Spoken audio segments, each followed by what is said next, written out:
Hi there and welcome to my video. Today I'm going to make a mixed media collage using my jelly print collage papers and some other ones that I made. You can see them under there. I am just really excited about this book that I created, and I wanted to use some of the papers so you could see just some of them, how they kind of behave when you put some medium on them, and also all the different prints that are available. You can buy it below in my description. I'll put a link to it, and I'll also put a link right up here to it. So let's get started. These other collage papers are ones I made on my jelly plate, and I really love making different papers for me to use because I feel like it becomes very personal, my art. I know what colors I like, I know the patterns I like, so making my own papers just feels more authentic. So I am using 140-pound watercolor paper to put these on because it can handle a lot of medium. Water, it can handle a lot of paint, and also I'm using the satin Liquitex medium to put all of the papers down. I find that it's just heavy enough so that it doesn't get too goopy, but it also adheres the papers in a really lovely way. So I'm just kind of playing with the shapes that I've kind of ripped out and trying to figure out what pattern works for me. I like to just kind of put them around and see what shapes go where. And there's really no scientific reasoning to this. It's just how I like them to look. So I encourage you, when you are doing any kind of collage work or mixed media work, don't get too caught up in the actual process of what is right and what is wrong. I think the way that I found my style the quickest was to just do what I liked and what looked good to me. And when it didn't look good, then I just changed it and tried something else. So I'm just putting the pages down, the papers with the matte medium, and just a craft paintbrush, nothing fancy. And this is really the first step in my process.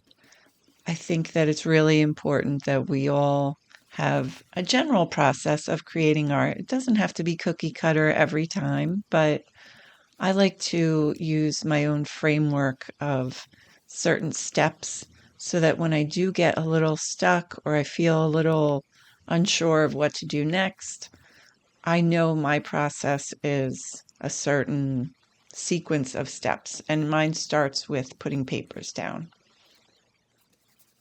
I don't get too worried about the papers because I know that I'm going to put other colors on top. I'm going to put different medium, so I just try to have fun with the whole process. These two colors that I'm using are Naples Yellow Red and Naples Yellow Red Light. I just wanted to lighten it up a little bit. It's kind of like a peachy color, the main color, and then the light is a little warmer than, say, titanium white. I'm putting them on the paper with a palette knife first and then using a brush. Just kind of adding some water to it to lighten up. The reason why I do paint after I do a layer of papers is because sometimes the paper colors are a little too bright for me, and I like to push them into the background with a little paint on top.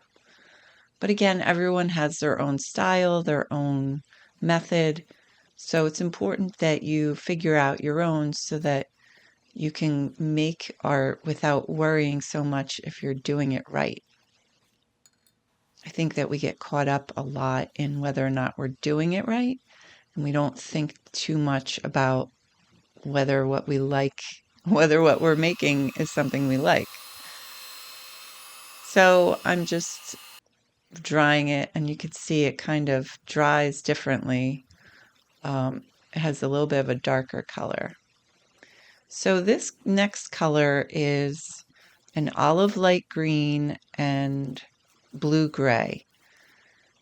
I really loved the blue gray color, but it felt a little dark for my color palette so far. So I tried to use a little of the green with it, and the green kind of took over. I actually quite like the contrast with the kind of peachy color and the green, so it worked out. So I'm just kind of moving the color around, and I know it kind of got overpowering, so just removing some of it from the paper before it dries. Moving the little drips around. To bring back some of the balance, I'm just adding some of the light yellow red back in. It's a great color on its own. It just kind of has that like buff tone to it, but it's a little warmer. So it's almost like a pink, peachy pink.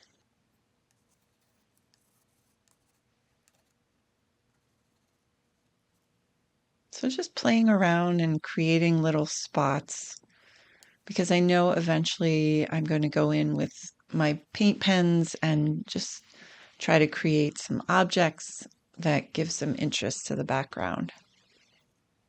A lot of times at this point in the process, it gets a little dicey because I don't know if I like what I'm creating, but the key for me is to just keep going because I know eventually I'll come out on the other side.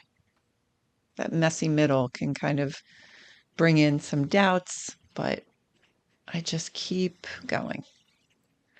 So this is with the gray blue, and I made it a little more into a grayish tone, just so the blue wouldn't compete with the green.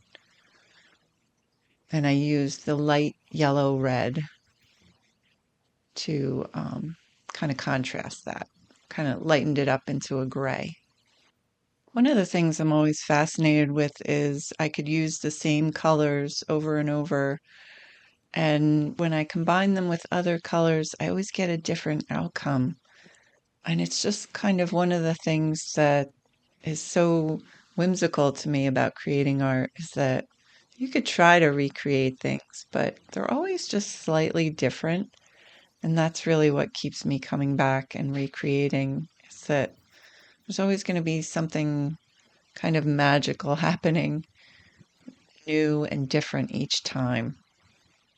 So I always try to take advantage of the process and remember that no two processes are alike, even though they can be similar, but I learn something new each time. And I think that's why I like to use this as a little escape, is because I'm always learning something, but it's also fun and relaxing. So I did let this dry a little, and now I am looking at my jelly prints that I made on deli paper, and it's kind of transparent, but you can kind of see a little bit of it. Depends on what you put it on top of. But I wanted to just add another layer with some see-through paper. So it just adds another dimension. And here I have this kind of gray pattern that I wanted to add as well. I know I said it before, but making my own papers is really a part of the process that I love because I feel like it's another layer of putting myself in my artwork. I really enjoy looking through the papers, figuring out what colors work, what patterns work, and it's just a fun part of the process.